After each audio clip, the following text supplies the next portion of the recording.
बिहार विधानसभा चुनाव को लेकर तैयारियां जोरों पे हैं। नेताओं की लगातार प्रतिक्रिया सामने आ रही है। ऐसे में इस चुनावी मौसम में बड़ी बड़ी घोषणाएं भी की जा रही हैं। वहीं इस बीच आरजेडी नेता तेजस्वी यादव ने बड़ा ऐलान किया है। तेजस्वी यादव ने कहा कि आज बच्चों को प्रतियोगिता परीक्षा देने जाने के लिए अभिभावकों से पैसे लेने पड़ते हैं, लेकिन जब महागठबंधन की सरकार आएगी तो परीक्षा देने के लिए आने जाने का खर्चा सरकार वहन करेगी।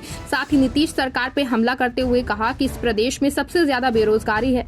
20 साल से नीतीश कुमार मुख्यमंत्री हैं, लेकिन बिहार का क्या विकास हुआ।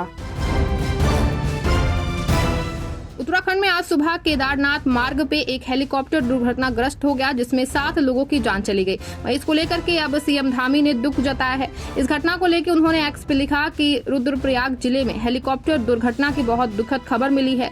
एसडीआरएफ, स्थानीय प्रशासन और अन्य बचाव दल राहत और बचाव कार्यों में लगे हुए हैं। मैं बाबा केदार से सभी यात्रियों की सुरक्षा के लिए प्रार्थना करता हूँ। राजधानी दिल्ली में रेखा सरकार एक्टिव मोड में नजर आ रही है। इस बीच मुख्यमंत्री रेखा गुप्ता ने ऐलान किया है कि हम जल्द ही दिल वालों की दिल्ली बनाएंगे। उन्होंने कहा कि सरकार जल्द ही दीवारों को खराब होने से बचाने के लिए सख्त आदेश जारी करेगी। मुख्यमंत्री ने इस बात पे भी जोर दिया कि सिर्फ सरकार को भरोसे किसी शहर को साफ नहीं रखा जा सकता है। राजधानी में एक बुक लॉन्च समारोह में सीएम रेखा गुप्ता ने कहा कि वो राजधानी को एक सच्चे दिल वालों की दिल्ली में बदलने की कल्पना करती हैं, जहां दिल्ली साफ सुथरी हो, यमुना नदी शुद्ध और शांत हो और शहर हरियाली से भरपूर हो। पंजाब के नेताओं ने पंजाब के चंडीगढ़ में एक राष्ट्र एक चुनाव पे बैठक की, जिसमें पंजाब के विभिन्न राजनीतिक दलों के प्रतिनिधियों की एक संयुक्त संसदीय समिति ने हिस्सा लिया। ONOE के राष्ट्रीय संयोजक SS चन्नी ने कहा कि मैं जेपीसी का स्वागत करता हूं, क्योंकि वे पंजाब के राजनीतिक दलों की बात सुनने के लिए पंजाब आए हैं। हम पंजाब में घूमे, लोग चाहते हैं कि एक राष्ट्र एक चुनाव लागू हो, इससे समय और पैसा बचेगा। दिल्ली की मुख्यमंत्री रेखा गुप्ता और केंद्रीय मंत्री किरेन रिजिजू ने दिल्ली विधानसभा की ई-विधान परियोजना की आधारशिला रखी। वहीं इस दौरान किरेन रिजिजू ने कहा कि आज दिल्ली विधानसभा के लिए बहुत बड़ी बात है। प्रधानमंत्री ने कुछ समय पहले हर विधानसभा और संसद को कंप्यूटरीकृत डिजिटल रूप से पेपरलेस बनाने का काम शुरू किया है। अब नई सरकार बनने के बाद विधानसभा अध्यक्ष विजेंद्र गुप्ता मेरे पास आए और कहा कि हम इसे जल्द से जल्द लागू करेंगे। हमने जितनी राशि की जरूरत थी उतनी दी और आज आधारशिला रख दी गई है।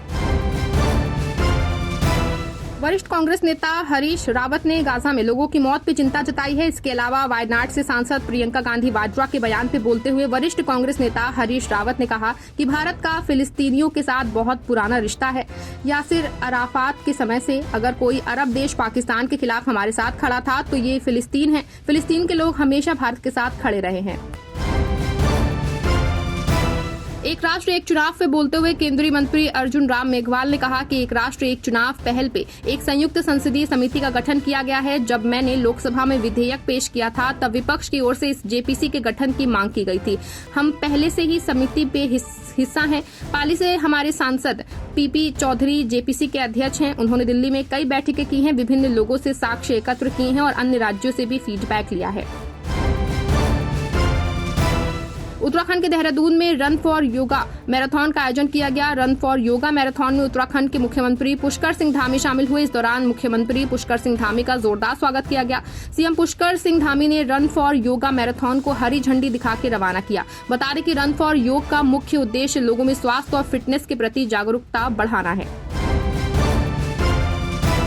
पानी सप्लाई को लेकर बोलते हुए हिमाचल प्रदेश के मुख्यमंत्री सुक्खू ने कहा कि पीने का पानी लोगों के घरों तक पहुंचा या नहीं, अब इसकी जानकारी सेंसर देंगे। प्रदेश के 10 जिलों की 291 योजनाओं में ये सेंसर लगाए जाएंगे। इससे रियल टाइम पानी की आपूर्ति की निगरानी होगी। ये प्रणाली किन्नौर और लाहौल स्पीति को छोड़ के सभी जिलों में लगाई जाएगी।